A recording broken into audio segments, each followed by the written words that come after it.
أعوذ بالله من الشيطان الرجيم بسم الله الرحمن الرحيم اللهم عجل لوليك الفرج.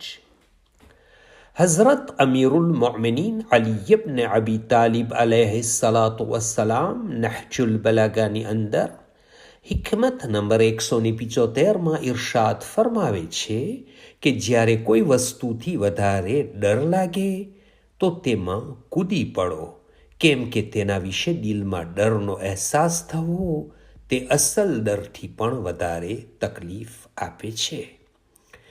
ઇમામ અલી અલૈહિસ્સલામ જે લોકો ડરપોક હોય છે તેમના દિલમાંથી ડર કાઢવાનો ઈલાજ બતાવી રહ્યા છે. અને આ જોવામાં આવ્યું છે કે માણસ કોઈ વસ્તુનો ડર, પરેશાની અને તકલીફનું વિચારીને બેચેન થતો હોય છે અને જ્યારે તેમાં કૂદે છે તો એમ લાગે છે કે જેને હું ડર સમજતો હતો તેમાં તો ડરવા જેવું કંઈ ન હતું. જેમ કે ખરાબ અખલાક યા ખોટી આદતોને છોડવી હોય તો એમ લાગશે કે મારાથી આ આદત છોડવી મુશ્કેલ છે, પરંતુ જ્યારે છોડવાની કોશિશ કરે તો એમ લાગે છે કે આ કામ તો સાવ આસાન હતું અને આ કામ તો મારે માટે પહેલાં કરવા જેવું હતું.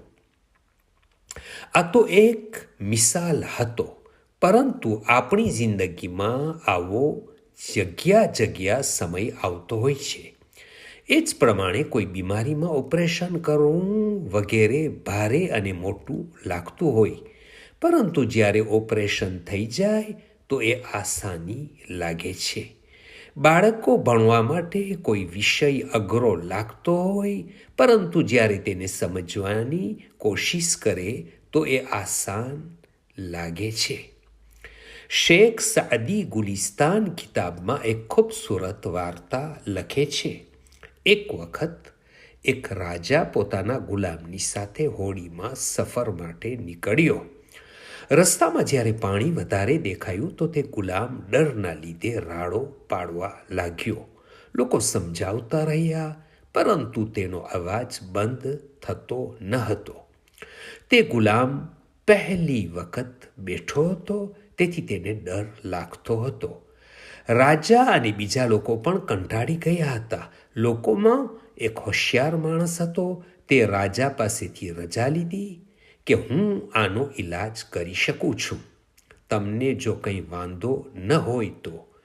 ત્યારે રાજાએ ગુલામના કકળાટથી કંટાળી ગયો હતો, તેથી ખુશી રજા આપી.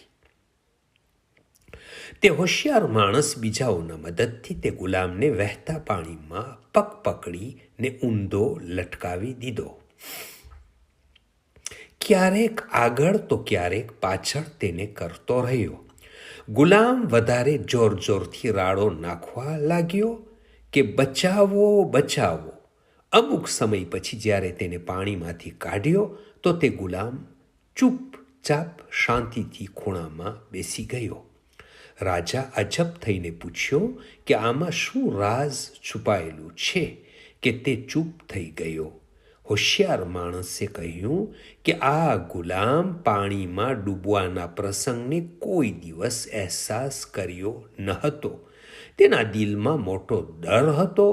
બીજી વસ્તુ કે તેને હોડીની સલામતીની કદર ન હતી. સલામતીની તેને કદર હોય છે જે મુસીબતમાં રહ્યો હોય.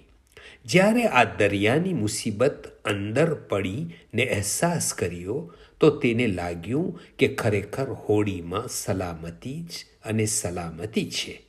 આપણી જિંદગીમાં પણ કંઈક એવું જ બનતું હોય છે કે ફક્ત દૂરથી જાણ્યું હોય, પરંતુ અહેસાસ ન થયો હોય.